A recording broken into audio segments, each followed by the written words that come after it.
now we have a second to last talk today. We have Mohammad from Elasticys. So give him a good applause and let's start. Thank you. Okay, what a day. It's super amazing, so many great talks. I really enjoyed. Also, I have nice chats. I had new friends. It's amazing. Today, I'm going to talk about cloud-native observability. So let's begin. But first, who am I? I'm Mohammad Saleh Sedghpour, team lead and senior cloud-native engineer in Elasticys in Sweden. In Elasticys, we have built a Kubernetes-based platform for developers to build software critical to our society. I'm also a CNCF ambassador, and I love contributing to open source projects. And the major one is Kubernetes. I'm part of the release team in Kubernetes from version 28 until now, also for next version. And other than that, I love learning and also researching about new projects, different tools, different strategies in cloud. So for me, everything cloud native. So let's talk about observability. But first, let's take a look at the definition of observability based on the definition that we have in CNCF's landscape guide. So basically, what it says, the practice and ability of a system to be understood from its external outputs, it's called observability. But why do we need observability? Systems are complex and can fail or degrade in performance in many different ways. I think we all have been there. So many issues that we couldn't really predict, but having observability could really help us. But what does it mean, cloud native observability? So let's just talk about the differences between the traditional observability that we had and cloud native observability. In a cloud native environment, we have different smaller objects that are ephemeral. They may change their locations, and they have different characteristics that we are familiar with. And also, because we have so many microservices in such environment, it's more complex. Especially the relationship between the dependencies between different microservices could really make the situation more chaotic. So those microservices, those services could basically generate more data for us for observability. So we need to have more storage, and also we need to have a structured data and a schema for just sending the data between our microservices to our observability stack. So let's take a look at CNCF observability. Some of them are super familiar. If you want to choose one project or some projects from this landscape, it could be any. For instance, if you ask me about 10 years ago, I would go with Zabbix because I was familiar with that. But maybe now I go with Prometheus. So how should we choose really a nice project that works well for us? So during the past few months, I was talking to many engineers all around the world, like us. And I was asking, what are the criteria for you to just choose the right project for your stack? And actually, this talk is basically a summary of all of those comments that I've got. So in general, I could get about 8 set of different criteria that are helping us to select the right tool for ourselves. But let's start with the first one. The first one is that the tool that we are selecting should have some integration and extension capabilities. It should integrate with our current stack. It should have some APIs and SDKs so that we could interact with that tool. Maybe us as an administrator or application developers even. And also, it should have plugin and extension ecosystem so that when we want to have a new feature to that observability stack, instead of just installing or deploying a new tool to our stack, we could just add one plugin and then it's done, it's easier. And also, we could somehow reduce the attack surface as well, and maintenance burden. And also, there are so many open standards these days, but if these tools have this support for these open standards, so that it makes them compatible with other tools that we might want to use in future, maybe. So that's the best thing. So the next set of criteria that I found was scalability. So we are talking about an environment that could have thousands of services with hundreds or even thousands of nodes. So we are generating a huge amount of data, and due to some regulations in every country, we may need to store those data for a long period of time. So these tools that we are choosing should be able to handle such massive data volume that we are getting from our services. And also it should be able for horizontal and vertical scaling. For instance, some application might not be easy with scaling. I think we all have some experiences with some of those applications or tools. And also it should perform really good when they're under a huge load. And also they shouldn't be really expensive for us to use. The next set of criteria is the security features. So they should have data encryption feature so that we could just encrypt the data that they are storing. And also they should be able to support for authentication and authorization, or at least they could be integrated with a tool or an identity provider so that we can have this authentication and authorization. And also, maybe we are just, for instance, when we are talking about logs, maybe we are talking about some personal data at some point. So we need to they need to have some sort of capabilities to mask and anonymize those data so that we can store them for maybe future purposes. The next set is maintenance and updates. So those projects that we are going to choose, they should have regular release cycles, and when they have a new release, it should be backward compatible, so not having many breaking changes makes our life easier as administrators. And also, it should have some active issue tracking and resolution so that if something happens, we could just write an issue or get something solved there. And the next set is community support. So there should be active forum and discussion groups so that we could talk and ask for help, because sometimes they are a bit complex.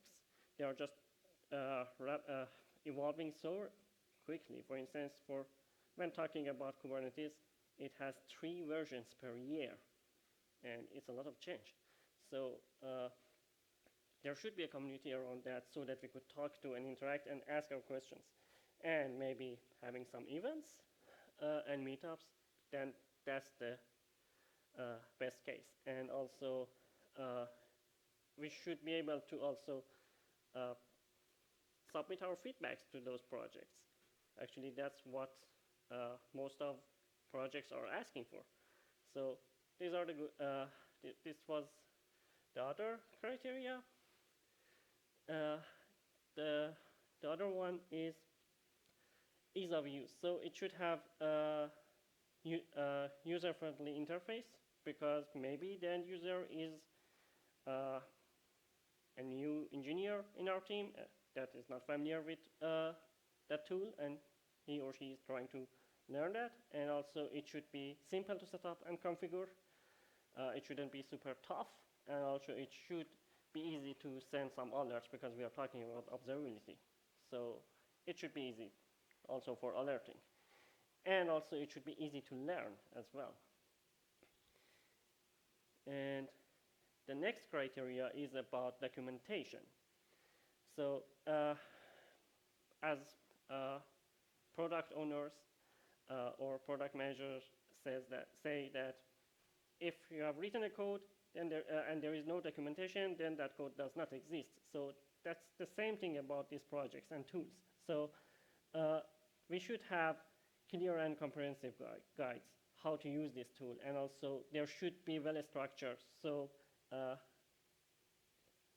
for instance, a table of content even, and also maybe some examples and scenarios from real world, and also we should have access to their detailed API references, and also maybe some tutorials on how to guys could somehow speed up the learning phase of those projects. And also, we should be able to see the version history and release notes. For instance, I remember that I was working with a project that they updated in a newer version. They just deleted some API without announcing it. And then we just noticed that when something was broken in our stack. So,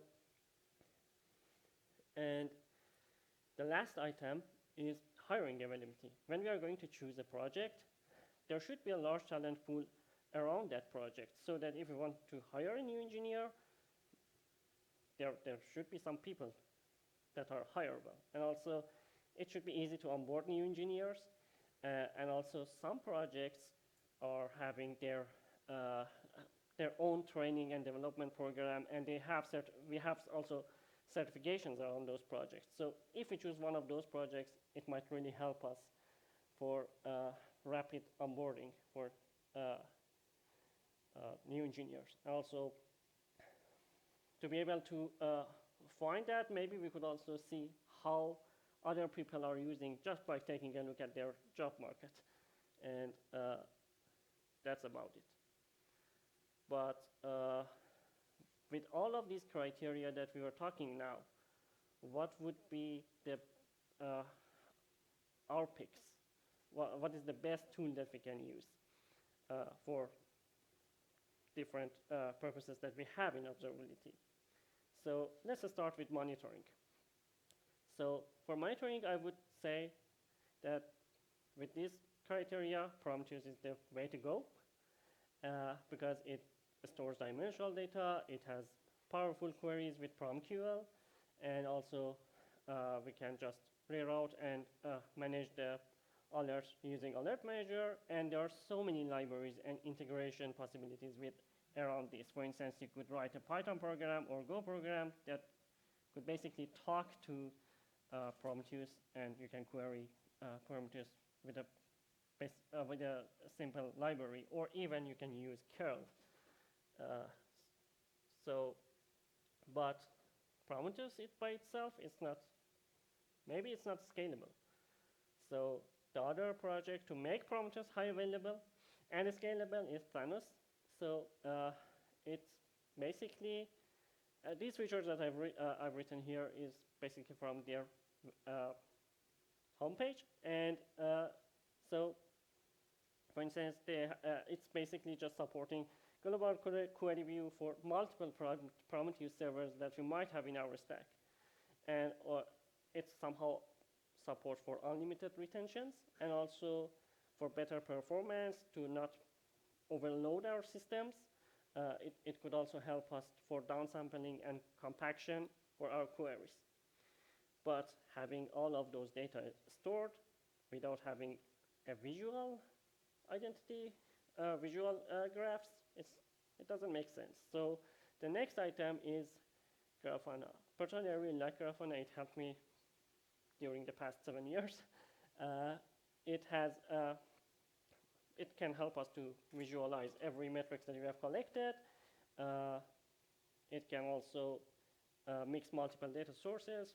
For instance, you could connect it to Prometheus, even spreadsheets, and also even a database. And also there is a rich plugin ecosystem around that you can add new documentations and new plugins around that.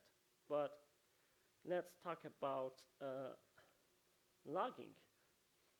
For logging, I would first, we need to collect those logs from our microservices, our services. So, for instance, a service might be developed by ourselves, or there might be another service, for instance, a database that we are collecting those data. Fluently could help us to unify the shape of those logs, for instance, in JSON format, and also it has pluggable architecture. It's really high performance. If you just tune it, then it works really like a charm. It's the best. Now we have collected the data with Fluently, so there should be a place to store that. For now, I would say OpenSearch is the top pick, but my answer to this question might be changing, for instance, in 6 months, or because the community is changing around OpenSearch. So it has a lot of features that we are all familiar with, I believe, and it has, for instance, it's basically just a search engine. I was working in a company that we were using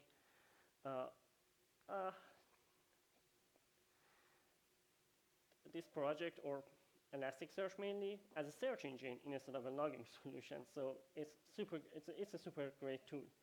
Also, you can use SQL or pipe processing language to query the data from the logs that you have collected, and also it's fast and scalable. As I was saying, with multi-millions of customers, it worked, and also you can also replicate it, and also we are able to integrate machine learning models into the workload. For instance, maybe we could talk about AIOps at some point, because we are collecting those data, and we can integrate machine learning models to it. So if you have an R&D team, it's the best tool. Now let's talk about tracing. It's the last item. So for now, I would go with Jagger based on the criteria, because it supports for distributed tracing. Also, we can see what is happening in between. And also, when something is happening, we could identify where is the bottleneck. Also, we can detect what is the root cause of some incidents, and also track that errors. So, but the other point is that all of these tools could help us to monitor and observe our stack. But what if there is a tool, or how do I say, something that I'm not familiar with yet? I'm searching for answer for this question. To correlate between these data that we have. For instance, when something is happening, the very first thing that we could see is in logs, not in metrics, not in maybe tracing. So if we could just detect it sooner, then we can react faster. So if you have any idea around that, let's talk, let's hang out. I would love to talk to each one of you. Yeah, so that was about it. And any questions, feedback, comments?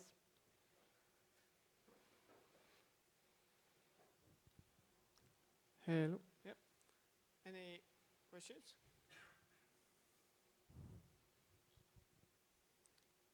I have a question. The Grafana stack, Loki, Tempo, have you considered? Yeah, I was taking a look at all of them, and also these tool set that I was just introducing was basically just a common sense with the people that I've talked to. I would say that I've talked to more than 100 engineers, and these are the common ones. And it makes it easier for us, at least for even for hiring people, because maybe someone is not familiar with Loki, for instance. Yeah. Any other questions? Okay. Since we started a little late and can end a little early, I guess we can give him a good applause. Thank you. and then we'll wait for the next one. We'll start in